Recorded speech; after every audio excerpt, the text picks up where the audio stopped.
Ladies and gentlemen, boys and girls, it's Diego, and it's time for another fun-filled video. And this video is regarding dual citizenship. Dual citizenship. You come to the United States on a K-1 visa, you get married, you get a 2-year green card, you get a 10-year green card, you become a U.S. citizen. And once you become a U.S. citizen, you're trying to figure out whether you want to become a dual national or you want to hold 2 passports. If you are a citizen or former citizen of India or communist China, those 2 countries do not allow for dual citizenship. So you're going to have to pick one, India or the United States. And this question will come up to you at your U.S. citizenship interview. So let's go ahead and get on to this video and let's talk about dual citizenship. The U.S. policy on dual citizenship, it allows it. U.S. law does not prohibit U.S. citizens from becoming or holding foreign citizenship, and no renunciation is required. You don't have to renounce your former country, and U.S. citizens do not need to renounce their original citizenship when getting a second passport. Okay, so let's talk about the use of passports. A U.S. citizen with dual nationality must use their U.S. passport to enter and exit the United States of America. Okay? Remember that. So, it's the Dual Loyalty Disclosure Act. In March of 2025, Representative Thomas Massie introduced House Resolution 2356, which requires federal candidates to disclose any dual citizenship and the foreign country involved, according to the House.gov. So if you want to get a job with the federal government, you have to disclose any dual citizenship that you may have. And this would include to mandate public disclosure, but not change the fundamental allowance of dual citizenship. Okay? So what are you going to consider if you're a dual national? Things to consider. Let's talk about tax obligations. U.S. citizens are taxed on a worldwide income and may need to file an FBAR and a FATCA form for foreign accounts and assets. Okay, so what is that? Well, the FBAR and FATCA forms are essential for U.S. taxpayers to report foreign financial accounts and assets to the U.S. government.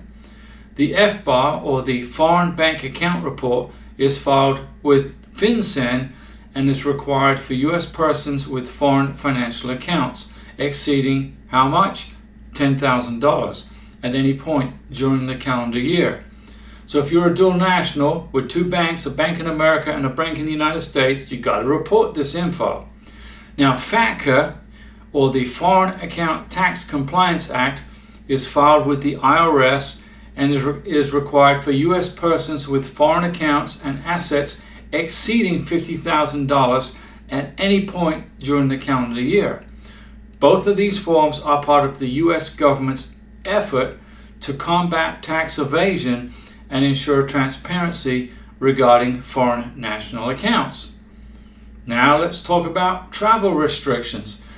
Be aware of travel requirements in both countries, as well as potential entry-exit restrictions and the need for exit visas. Okay, some countries require exit visas. Let's talk about government employment as a dual national. Dual citizenship can be an issue for assignments with the Department of State. Former Senator Marco Rubio, he's the Secretary of State, as they generally will not assign employees to countries where they are also a citizen.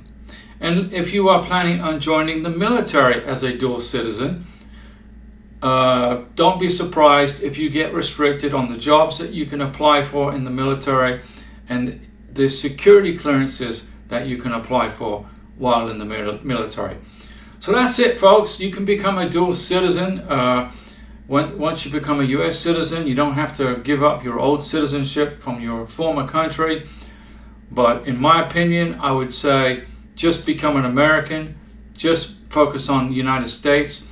Just hold one passport, a U.S. passport, and that's the reason you come in here, right? You get married to an American citizen, you put your life behind you from your old country and you start a new life in this country.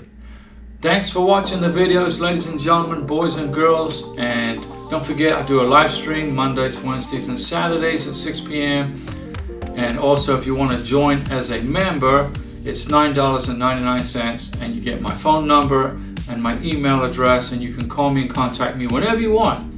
I'm not an immigration attorney. I don't give you any legal advice. I don't work for USCIS, but I got 12 years experience processing green cards and K-1 visas for folks. 12 years, it's a long time. See you at the live stream, and thanks for watching, by the way.